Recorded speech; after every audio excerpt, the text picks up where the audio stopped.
بہت کم لوگوں کو پتہ ہے وہ کنسسٹنسی انین سے, پیاز سے اس کے اندر تھکنس آتی ہے, اور وہ اگر پیاز زیادہ ہو جائے تو پائے میٹھے ہو جاتے ہیں, مٹھاس بھی آ جاتی ہے. وہ پائے میٹھے اس وجہ سے نہیں ہوتے, گائے خود میٹھی ہوگی, اس کے اخلاق اچھے ہوں گے. کیا بات. اچھا جی, تو ہم چلتے ہیں اس سیگمنٹ کی جانب جس میں روزانہ ہم ایسی ہستیوں کا تذکرہ کرتے ہیں جو ہمیں سکھاتے اور بتاتے ہیں کہ اخلاق کیسا ہونا چاہیے, میٹھا کس طرح سے ہوا جاتا ہے, شیریں بیاں بندہ کیسے ہوتا ہے جب میٹھے کا تذکرہ ہو رہا ہے, اور وہ کون لوگ ہیں, وہ اللہ کے ولی ہیں. سیگمنٹ کا نام ہے اللہ کے ولی. دامان شفاعت میں چھپائے رکھنا. آج ہم ذکر کریں گے حضرت سعید بن زید رضی اللہ تعالیٰ عنہ کا. بہت زیادہ ان سے منسوب واقعات نہیں ہیں, بہت زیادہ ارشادات نہیں ہیں. اب اس کی وجہ ایک یہ ہو سکتی ہے, جو میں آپ کے ان کے خواص گنواؤں گا تو اس میں سے ایک خاصیت ایسی ہے جو مجھے اندازہ یہ ہے کہ شاید اس وجہ سے بہت زیادہ جو ہے ان کے واقعات یا جو ہے ان سے متعلق ارشادات نہیں ہیں. لوگ ان کو دیکھ دیکھ کے لکھ رہے تھے کہ حضرت سعید بن زید کیسے ہیں, کیا بات ہے. اب ان کی جو خاصیت ہے اس میں ایک ہے راہ خدا میں مال خرچ کرتے, خواہشات کو پورا کرنے سے بچتے تھے. سبحان اللہ. اس کا مطلب پتہ ہے کیا ہوا کہ ہمارے اساتذہ بھی ہمیں بتاتے تھے, سامنے ہی بیٹھے ہیں دو, تو کہ جب آپ کو کسی چیز کا دل چاہے نا, آپ آج شیطان سے کہو میں یہ نہیں کروں گا. مثال کے طور پر پائے کھانے کا دل کر رہا ہے, مثال کے طور پر زیادہ لذت والی چیز کھانے کو دل کر رہا ہے, آپ کو آج تو میں روزہ رکھوں گا, کر لے شیطان تیرے سے جو ہو سکتا ہے. جب دل چاہے نا برائی کی طرف جاؤں تو کہو اچھا آج میں 20 نوافل پڑھوں گا, کر لے شیطان تیرے سے جو ہو سکتا ہے. یعنی شیطان سے تھوڑا سا لڑائی کرو, نفس سے لڑائی کرو. یہی بات اس میں ہے کہ حضرت سیدنا سعید بن زید کی خصوصیات میں سے ایک خاصیت یہ تھی کہ خواہشات کو پورا کرنے سے ہمیشہ بچا کرتے تھے. کوئی خواہش دل میں آتی نہیں کروں. دوسرا یہ کہ جب اللہ کا معاملہ آ جاتا, اللہ عز و جل کا معاملہ آ جاتا, تو پھر کسی کی پرواہ نہیں کرتے تھے. 2 باتیں ہو گئی, 3 ہو گئی. رائے خدا میں مال خرچ کرنا, خواہشات کو پورا کرنے سے بچنا, اللہ کے معاملے میں کسی کی پرواہ نہ کرنا. دوسرا یہ کہ آپ کو سرکار دو عالم صلی اللہ علیہ وسلم کے فیضان سے, ان کے فیض سے رب تعالیٰ نے یہ کمال عطا کیا تھا کہ حضرت سعید بن زید جب بھی دعا کے لیے ہاتھ اٹھاتے وہ دعا قبول ہو جاتی. اس کو کیا کہتے ہیں, مستجاب الدعوات. مستجاب الدعوات. اس کے علاوہ آپ نے سیدنا عمر فاروق رضی اللہ تعالیٰ عنہ سے بھی پہلے اسلام قبول فرمایا, اسٹارٹ میں اسلام قبول فرمایا. جنگ بدر میں شریک ہوئے. اب جو بات میں بیان کر رہا ہوں میرا یہ خیال ہے کہ اس وجہ سے ان کے زیادہ واقعات نہیں ہیں, اور وہ یہ ہے کہ آپ ہمیشہ حکومتی عہدوں سے اجتناب کرتے, یعنی شو اپ میں نہیں آتے تھے, منصب پہ نہیں آتے تھے. اور دوسری خاصیت یہ کہ جس نے بھی آپ کو دیکھا اس نے یہ اندازہ لگایا کہ اتنا جلیل القدر صحابی, لیکن ان کی زندگی عام انسانوں جیسی تھی. سبحان اللہ. میرے خیال میں اس لیے زیادہ واقعات نہیں ہیں. کام کیا گمسم ہو گئے, کام کیا پبلک سے دور ہو گئے, کام کیا اللہ کی عبادت میں چلے گئے, کام کیا رب کی طرف رجوع کر لیا. اس لیے زیادہ میرے خیال میں چونکہ پبلک ڈیلنگ نہیں تھی نا, تو شاید اس وجہ سے واقعات تھی. پھر یہ کہ ان کی ایک خاصیت جو میں نے خواہشات والی بتائی, اس کا یوں آگے بھی اس میں اور اچھے الفاظ استعمال کیے گئے کہ یہ نفس پر غالب رہتے تھے. یہ وہ صحابی رسول تھے جن کے بارے میں یہ مشہور ہے کہ نفس ان پہ غالب تو دور کی بات ہے, یہ نفس کے اوپر غالب رہتے تھے کہ تو میری مرضی چلے گا, جو میری خواہش ہوگی تو وہ کرے گا. اور ہمارا کیا حال ہے, ہم نفس سے پوچھتے ہیں ہاں جی کیا حکم ہے, آج کوئی بدی کا کام کروں, کتنا فرق ہے. اللہ اکبر.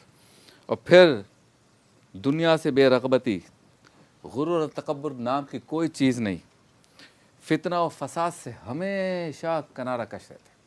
جہاں دیکھتے ہیں نا کوئی لوگ بات کر رہے ہیں, اس میں فتنہ ہے, فساد ہے, جھگڑا ہے, غیبت ہے, اٹھ کے چلے جاتے, اس کا حصہ ہی نہیں بنتے. اور پھر یہ کہ اللہ تعالیٰ نے جو نعمتیں دی ہیں اس پر ہمیشہ شکر ادا کرتے ہیں. مدنی اعزاز صاحب. بسم اللہ الرحمن الرحیم. جیسے آپ نے ذکر کیا نا کہ آپ کی ذات میں یہ تھا کہ فتنہ و فساد سے دور رہتے تھے, لیکن اس کے باوجود آپ کو یہ کمال ضرور حاصل تھا کہ کہ جو صحیح تھا اس کو صحیح کہتے واہ تھے، جو واہ۔ غلط تھا اس کو غلط کہتے تھے اور ببانگ دہل کہتے تھے۔ واہ واہ۔ جب سیدنا عثمان غنی رضی اللہ تعالیٰ عنہ کو شہید کیا گیا تو اکثر کوفے کی مسجد میں جاتے تھے اور وہاں پہ یہ خطاب کرتے ہوئے کہتے تھے کہ تم لوگوں نے جو ظلم حضرت عثمان غنی رضی اللہ تعالیٰ عنہ کے ساتھ کیا ہے، اگر اس کی وجہ سے کوہ احد جو ہے یہ بھی متزلزل ہو جائے تو کوئی عجب بات نہیں ہے۔ تو اس کا مطلب یہ ہے کہ انسان کو ٹھیک ہے وہ فتنے فساد سے دور ضرور رہنا چاہیے، لیکن یہ تو فتنہ فساد کو کی سرکوبی کے لیے یہ سرکوبی کردار کے ادا لیے کرنا۔ کردار ادا کرتے تھے کہ کہیں پہ کسی قسم کا اگر کوئی فتنہ ہوتا تھا تو وہاں پہ یہ بات ضرور بیان کرتے تھے کہ اس میں کون حق پر ہے، کون جو ہے وہ ناحق گفتگو کر رہا ہے۔ ایک مرتبہ کسی نے حضرت علی رضی اللہ تعالیٰ عنہ کی شان میں کوئی کلام کیا تو آپ وہاں پر بھی جلال میں تشریف لائے اور اس شخص کے سامنے کھڑے ہو کر آپ نے یہ کہا کہ تم ان کے بارے میں گفتگو کر رہے ہو کہ جن کو جنت کی بشارتیں جو ہیں وہ اللہ کے نبی نے عطا کی ہیں، تم ان کے بارے میں کلام کر رہے ہو۔ تو یہ وہ آپ کی سیرت کا پہلو ہے کہ حق گوئی یہ ہمیشہ رہنی چاہیے، چاہے وہ کسی کے بارے میں بھی ہو، اس سے پیچھے نہیں ہٹنا چاہیے۔ پیچھے نہیں ہٹنا چاہیے۔ ہاں جی، کیا بات، چکن چلا گیا ماشاءاللہ۔ اچھا نمک سب سے پہلے جہاں سے ذائقے کا آغاز ہوا، آغاز ہوا، پسی ہوئی لال مرچ، یہ تین چیزیں بہت اہم ہیں اس کے لیے۔ کننے میں ہاف ٹی اسپون، آدھا کلو گوشت ہے، اسی میں ہلدی پاؤڈر یہ بھی لگ بھگ ہاف ٹی اسپون، واہ واہ، دھنیا پاؤڈر یہ بھی ہاف ٹی اسپون۔ پہلی دفعہ کھاؤں گا میں آج چکن کنہ، اس لیے کہ میں ہوں چھوٹا منا، مطلب یہ کہ ابھی تک کھایا نہیں، جو چھوٹے مننے ہوتے ہیں۔ کننا کیوں کہتے ہیں؟ جی ہاں، کنہ کیوں کہتے ہیں بھائی؟ کننا بنتا یہ کہ اگر ایک مٹکے کی ہانڈی میں بنتا ہے اور چنیوڑ کی ڈش، کننا کیوں کہتے ہیں اس حوالے سے ایک اور ہم شو کرتے ہیں تو پھر اس پہ ڈسکس کرتے ہیں۔ اچھا، ویسے میرا یہ خیال ہے کہ اس کا نام کنہ نہیں ہونا چاہیے، اس کا نام ہونا چاہیے ٹنا، کیونکہ اتنا پیٹ بھر کے کھانے کے بعد بندہ ٹن ہو جاتا ہے۔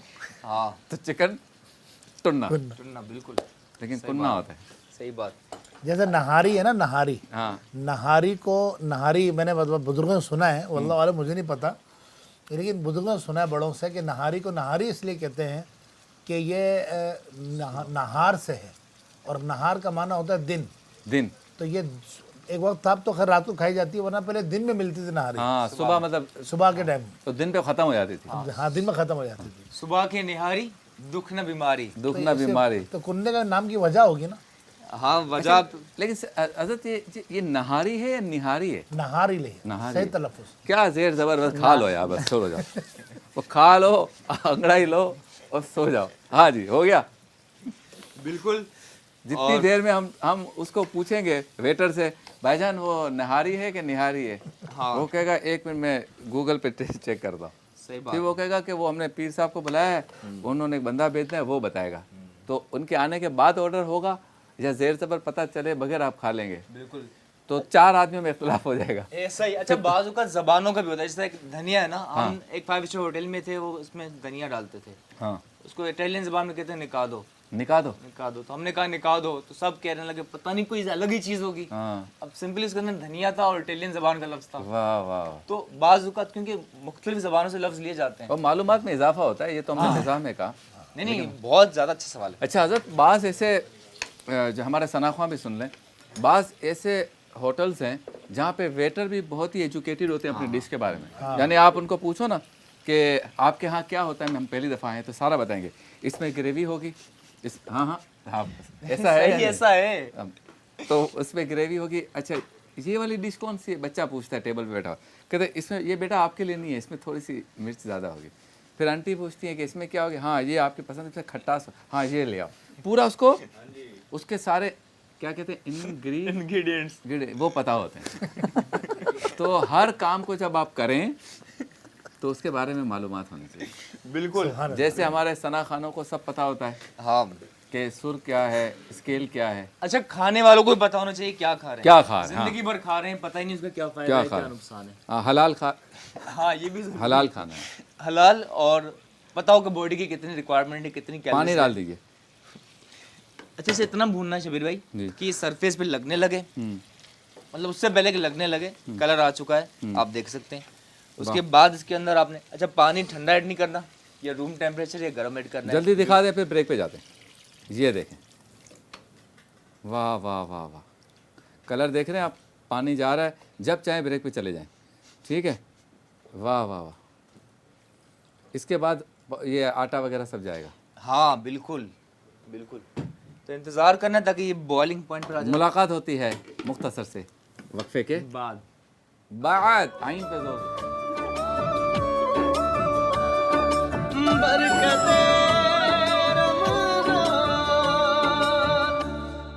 سبحان اللہ. بزم علم و عقیدت بھی ہے، ساتھ ساتھ افطار مزیدار بھی ہے. حضرت خدیجۃ الکبریٰ رضی اللہ تعالی عنہا کا تذکرہ بھی ہو رہا ہے، حضرت سعید بن زید کا تذکرہ ہوا، اور مرغ کنہ ہمارے اقبال شاہ بنا رہے ہیں، ساتھ ساتھ ہمارے سلمان عالم اور احمد رضا کلام بھی پیش کر رہے ہیں. رب تعالیٰ کا کرم ہے ہمارے نشریات پہ. بے شک کتنے کام ہو رہے. اس سے پہلے برکت ذکر مصطفیٰ ہوا، اس سے پہلے حکیم صاحب نے نیکیاں کمائی کہ پیشاب اور گردے کی بیماریوں سے بچنے کے لیے کیا احتیاط لازم ہے. اس سے پہلے 2 بچیاں آئیں جو نئی نئی ڈاکٹرز بنی ہیں، وہ مریضوں کی، غریب مریضوں کی خدمت کر رہی ہیں. سارے کام اللہ تعالیٰ کرا رہے ہیں. اس کے بعد افطار کا دسترخوان سجے گا، مفتی صاحب دعا فرمائیں گے انشاءاللہ. کیا بات. ہاں جی، وقت میں برکت ہو جاتی ہے. وقت میں برکت بالکل. اچھا، یہ آٹے کو ہم نے پانی کے اندر ڈیزولو کیا تھا اور بھنائی نہیں کرنی، میدا نہیں کرنا، وائٹ فلار لال آٹا جو ہوتا ہے، اور سلولی ہم نے ویسے ایڈ کر لیا ہے. کافی دیکھیں تھک کر لیا، کنسسٹنسی دیکھیں آپ، ذرا سا اور کر لیتے ہیں. ٹھیک ہے جی. اور یہ بہت اہم چیز ہوتی ہے، یہ ایڈ کرنے کے بعد آپ نے کچھ دیر اور اسے کوک کرنا ہوتا ہے. ٹھیک ہے. اور روزے کے بعد اسے چکھ لیجیے گا. جب آپ بنا رہے ہو چکھنا بہت ضروری ہے. آپ کو بتاؤں ان دی بگننگ شبیر بھائی، جب میں کام سیکھ رہا تھا، میرا کام تھا کھانے کو چکھنا، اور پکانے والے سے زیادہ پیسہ ملتا تھا اس میں. وہ زیادہ چارج کرتا ہے کھانا چکھنے والا. تو یہ ایک آرٹ ہے. ٹھیک ہے، بڑی بات. ہاں. تو یہ گارنش کے لیے ادرک، دھنیا، لیمن، نیمبو. اچھا، یہ بھی چیزیں ہیں جو آپ بات کر صحت کے حوالے سے بات ہو رہی تھی، اور وہ جو باتیں ہو رہی تھی نا کہ کیا کھا رہے ہیں، کہتے ہیں نہاری یا حلیم یا کنّے، اس کے اوپر یہ دھنیا، ادرک، یہ چیزیں نہ ہو سے ہضم کرنا بھی ذرا مشکل ہو جاتا ہے. تو یہ میٹابولزم کو بہت بوسٹ کرتا ہے اور ہیلدی ہے. زیرہ بھی اور اس کے باقی ادرک تو ویسے بھی کہتے ہیں، بزرگ بھی کہتے ہیں، اور طریقہ بھی ہے، یہ ہضم کے لیے اچھا ہے. بالکل بالکل بالکل. ہاضمے کے لیے ہاضمے کے لیے. اچھا، یہ زیرہ اس کی جان ایک طرح سے ہلکا سا کرش کر کے، آخر میں بھی سفید زیرہ اور یہ کالا زیرہ بھنا ہوا آن دی ٹاپ آپ نے ایڈ کیا، اور پھر ذرا. اچھا، شیف کا یا کوالیفائڈ شیف کا پتہ اس کی بعض حرکتوں سے چل جاتا ہے. مثال کے طور پہ جو آپ کاٹ رہے ہیں نا، یہ ہم نہیں کاٹ سکتے. یہ کاٹنا بتا رہا ہے کہ اس کو کھانا پکانا آ رہا ہے. اور عام آدمی جس طرح دوسروں کی کاٹ کرتا ہے نا، اس سے پتہ چلتا ہے وہ کس خصلت کا ہے. کاٹ کا فرق ہے. علی عباس سمجھ گئے نا. اور جس طرح سے آپ نے ابھی زیرے کو یوں نوچا، مڑوڑا، مسل کے رکھ دیا اس کو، یہ مسلنا بتا رہا ہے کہ آپ کک ہو. اور بعض ایسے لوگ ہیں جن کو اللہ تعالیٰ نے کرسی عطا کی ہے، وہ بظاہر نہیں مسل رہے ہوتے، ان کا آرڈر اور ان کا عمل بتا رہا ہوتا ہے کہ یہ مسلنے جا رہے ہیں اور عید تک مسل دیں گے، اور عید کے بعد مسل دینے کا عمل مکمل ہو جائے گا. ہاں جی، بس بہت ہے جی. کیا ہوا بتایا آگے. خوشبو آ رہی ہے ویسے. خوشبو مزے. اچھا، یہ گرین کلر کیوں ہے جب آپ نے لال چلی ڈالی اس میں؟ ہاں شبیر بھائی، اس میں دھنیا پاؤڈر بھی ہے، تینوں کا کلر ملتا ہے، ہلدی، لال مرچ اور دھنیا پاؤڈر. ٹھیک ہے. تو ان تینوں کا کلر ایڈ ہونے کے بعد کوئی فوڈ کلر تو ایڈ نہیں کیا، تو یہ اس کا اس طرح سے کلر بنتا ہے تینوں کا ملا کے. ایک شعر نعت کا، اسی پہ بریک پہ جائیں گے. جی جی، ہاں ہاں، کوئی بھی.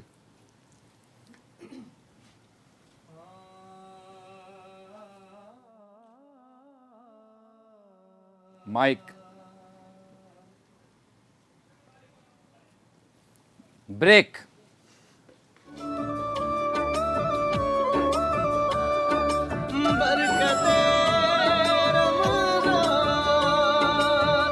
چلتے اس سیگمنٹ کی جانب جو افطار کے بابرکت لمحات میں آپ کے سامنے پیش کیا جاتا ہے. دسترخوان سجا ہوا ہے کراچی، اس کے مضافات میں اذان مغرب میں کچھ وقت باقی ہے، یہاں سے براہ راست اذان دی جائے گی.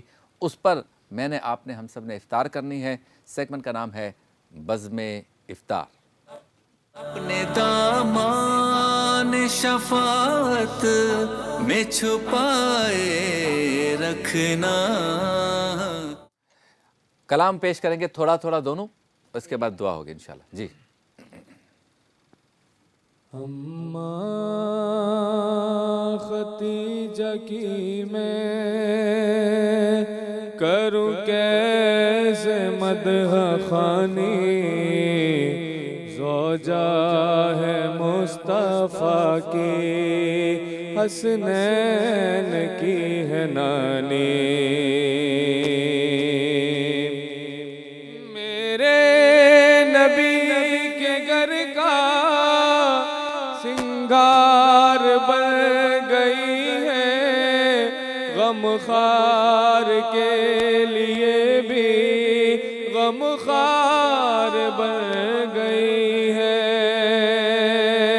میرے نبی کے گھر کا سنگار بن گئی ہے، غم خار کے لیے بھی غم خار بن گئی ہے۔ دکھ بانٹتی ہے اس کے وہ جو دین کا ہے بانی، زوجہ ہے مصطفیٰ کی، حسنین کی ہے نانی۔ کا دن ہم منا رہے ہیں تو اسی مناسبت سے منقبت، پھر دعا انشاءاللہ۔ ایک اور منقبت۔ وہ ہستی ہو خدیجہ کی، وہ زہرا ہو کہ زینب ہو، وہ ہستی ہو خدیجہ کی، وہ زہرا ہو کہ زینب ہو، گواہ قدسی ہے اے لوگو، حیا کی وراثت ہے، نبی کے ہیں یہ گھر والے، وفا کی وراثت ہے۔ اللہم آمین۔ الرحمن الرحیم، اللہم صلی علی سیدنا مولانا محمد وبارک وسلم۔ یا ارحم الراحمین، یا رحمان یا رحیم، یا اللہ۔ غروب آفتاب کے لمحات ہیں، عشر رحمت کی آخری ساعت ہیں، آج سیدہ کا دن ہے۔ اے رحمان ہماری خالی جھولیوں کو مرادوں سے بھر دے۔ یا اللہ نہ روزے رکھ پائے، نہ تراویح سیدہ کر پائے، نہ عشرہ رحمت کا حق ادا کر پائے، اللہ ہماری کوتاہیوں کو معاف فرما دے۔ یا رحمان یا رحیم، اس کی آخری ساعتوں کا صدقہ عشرہ مغفرت کی طرح ہم بڑھ رہے ہیں، اللہ اے رحمان رحیم اس کی ساعتوں کے صدقے بیماروں کو شفا عطا کر دے، مقروض کو بارے قرض سے رجات عطا کر دے۔ یا اللہ یا رحمان یا رحیم ہماری حتمی بخشش و مغفرت فرما، ہمارے والدین کی بخشش و مغفرت فرما۔ اے اللہ عشرہ رحمت کے الوداعی ساعتوں کے صدقے اے اللہ ملک پاکستان کو عزت عطا فرما، پاکستان کو عروج اور بلندیاں عطا فرما۔ یا رحمان یا رحیم عالم اسلام کی خیر نازل فرما، جہاں جہاں مسلمان آزمائشوں میں ہے تو سب پر کرم نازل فرما، بیماروں کو شفا عطا کر، مقروضوں کو بارے قرض سے نجات عطا کر، جو بہنیں بیٹیاں رشتوں کے منتظر ہیں تو سب کے نصیبوں کو کھول دے، بندشیں رکاوٹیں ہوں تو دور فرما دے۔ یا اللہ ہماری خالی جھولیوں کو بھر دے، اے اللہ بیماروں کو شفا عطا کر دے، جو بے اولاد مولا سونی گودوں کو آباد کر دے، جن کے ذاتی گھر نہیں ہیں مولا عالی شان ذاتی گھروں کو بندوبست فرما دے، سب کے رزق حلال میں برکت عطا کر، بے روزگاروں کو حلال روزی عطا کر دے۔ اے رحمان رحیم جب تک زندگی کا آخری سانس باقی ہے دنیا والوں کی محتاجی سے محفوظ فرما، جب دم واپسی ہو یا اللہ لب پہ ہو لا الہ الا اللہ محمد رسول اللہ۔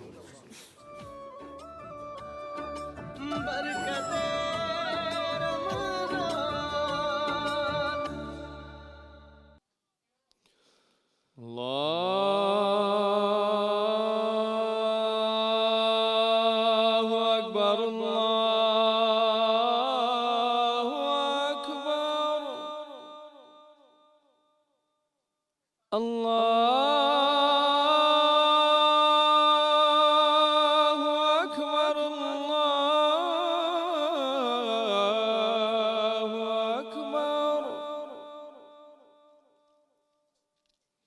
أشهد أن لا إله إلا الله أشهد أن لا إله إلا الله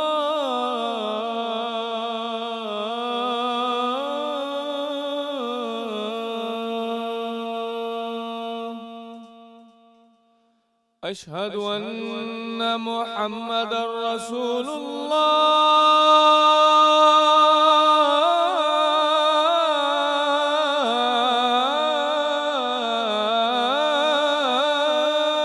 الله أشهد أن محمدا رسول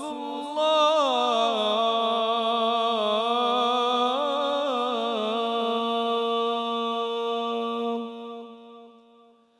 حي على الصلاة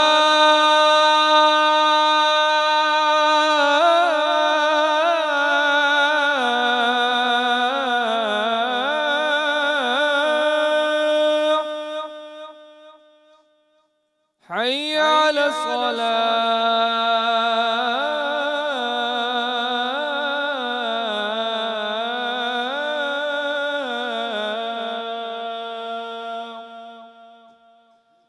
حي على الفلاح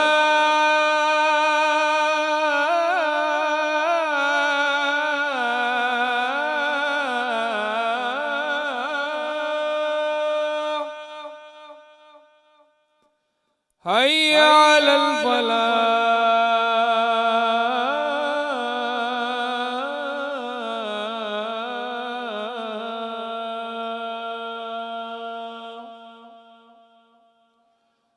الله أكبر الله أكبر لا إله إلا